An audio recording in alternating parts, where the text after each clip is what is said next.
care if you think I'm crazy, but I actually think that the government is tracking our biometrics through COVID vaccines. That wasn't supposed to be true. It's actually why I haven't gotten the vaccine yet. I mean, think about it. COVID is statistically one of the most harmless diseases, and yet the Biden administration wants to mandate the vaccine everywhere. It just doesn't make sense. In fact, I think Trump is one of the few earnest people out there who's been actually trying to protect us, which is why the Democrats kicked him out of office. And I'll explain why I know. That's what my uncle said to me and my brother a few weeks ago. And like many of you, alarm bells went off in my head. Why would the government want to track us with vaccines? Also, isn't Trump the one who helped channel tens of billions of dollars into Operation Warp Speed, the public-private partnership that expedited vaccine rollout? So how can it be a democratic machination? I asked almost instinctively. His answer went into something about how Trump was an ultimate savior of the people who himself was deceived, and then went into another tangent about how the tracking technology was only activated by 5G networks that are currently being developed, and how Bill Gates has been in on it the entire time, and it was ultimately connected to the Tuskegee experiments. My 16-year-old brother, who was sitting beside me, did the kind of eye roll, oh my days, exaggerated facepalm. I kicked him on the foot, and I looked back at my uncle. I looked at his bearded grin, his familiar eyes, and I realized one of the most influential people in my life is a conspiracy theorist. To be honest, I think part of the reason I was so surprised was, I guess I never really thought that conspiracy theorists existed.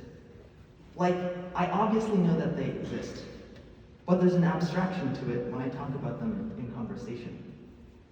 Conspiracy theorists are those people I read about in the New York Times. They're those radicals that I warned judges about during an interscholastic debate. Those radicals who are a testament to why we should make social media platforms increase their regulation, and for that very reason alone, vote for side opposition. My arrogant, usually, and honestly pretty annoying debate voice. They aren't family members. They aren't people that have stories and histories behind their life. Individuals who have people that they love, and people that love them. At least in my mind, they weren't supposed to be. That night, I went home and really thought about my uncle's views on COVID-19. I read article after article on mainstream newspaper outlets debunking every theory I heard from him. And the next morning, I called him in an attempt to explain what I read in those articles. I tried to use a simple cost-benefit analysis to show that the benefits of the vaccine outweighed the costs, but to no avail. I mean, in retrospect, that never would have worked. How could it? We didn't even agree on the benefits. As a result, I quickly grew angry at the people who were spreading these conspiracies that were undermining the health of well-meaning citizens. I was frustrated that I couldn't show what I thought to be obvious truth and debunk what I thought were straight-up conspiracies without any inkling of logic. And most importantly of all, I was scared for my uncle's health, as he suffers from chronic medical conditions stemming from his service in the Marine Corps. My flurry of emotions turned into questions. I asked myself, how much can I really hold him accountable for his views? Does anyone really ever think that they are acting irrationally? The more I thought about it, the more I realized I have a really hard time accepting that the average conspiracy theorist goes to bed thinking to himself, the belief I'm holding is probably pretty irrational, but I'll still hold it regardless of the overwhelming scientific data against me that demonstrates how my understanding of the world is rather faulty. Right? That's just not something that anyone thinks.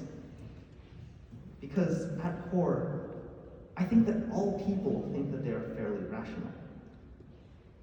So, if my uncle thinks he's acting as rationally as possible, then what really contributed to his beliefs in those conspiracy theories? Was it his 6 years in the Marine Corps, where he might have seen what terrible things the military is capable of ordering its soldiers to do?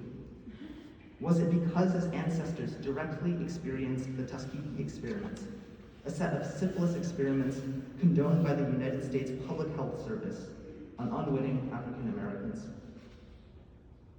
I'm not sure. In the wake of my uncertainty, I started reflecting on both education as well as my perception of it. I noticed that one of the primary tools of learning is our practice of constructing accurate representations of reality without needing to experience it. For instance, we can learn about the statistics of homelessness without ever really thinking about the lives of homeless people themselves. We can learn about immigrants as a whole without thinking about how each immigrant shares a unique life experience. And we can learn about conspiracy theorists and their beliefs without ever thinking about their personal lives. As you heard Howard Zinn state in the reading today, mapmakers can't include every detail, just as a historian can't possibly account for every fact and figure, and must choose certain things to emphasize. In the same sense, our education, no matter how rigorous, can't account for many of the important details of what we learn. And that's not necessarily a bad thing. I think it's actually what enables the best parts of our education. This simplification is what allows us to learn about different countries, religions, cultures, and even distant galaxies without going to any of them.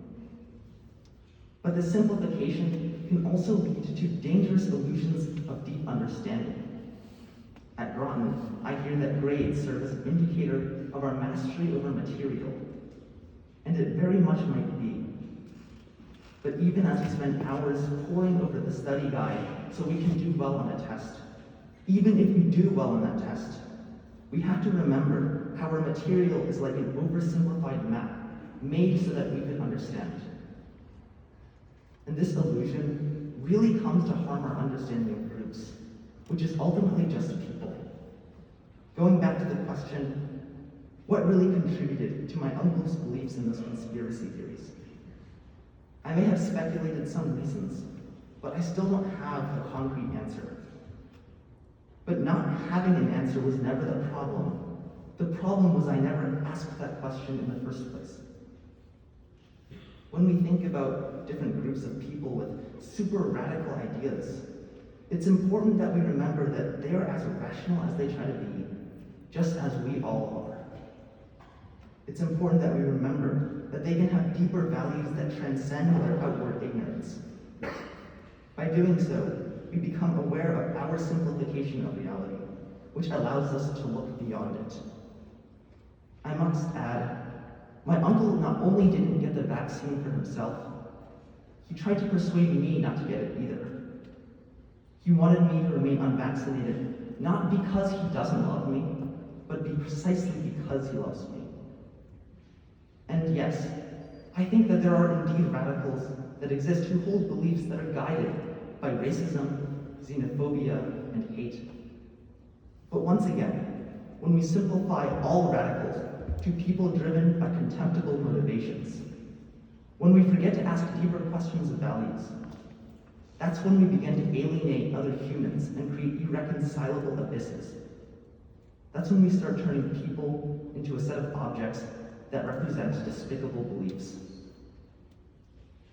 In most cases, I don't think asking these questions about why people hold radical beliefs will ultimately result in a dialogue that changes your own mind. I still believe that COVID conspiracy theories aren't legitimate. I still don't think that Bill Gates was in on it, and I still think that the vaccine is safe. But when we question the underlying values of radical people, whether it be to radicals themselves or even yourself, it breeds a recognition of their existence not just as an idea, not just as something that can be learned, but people that can be empathized with. and by not just logically knowing of their existence, but really internalizing the idea that even the most radical groups ultimately consist of people, maybe even well-intentioned people. We might be able to find complexity in what often tends to be oversimplified, and humanity in a seemingly senseless opposition.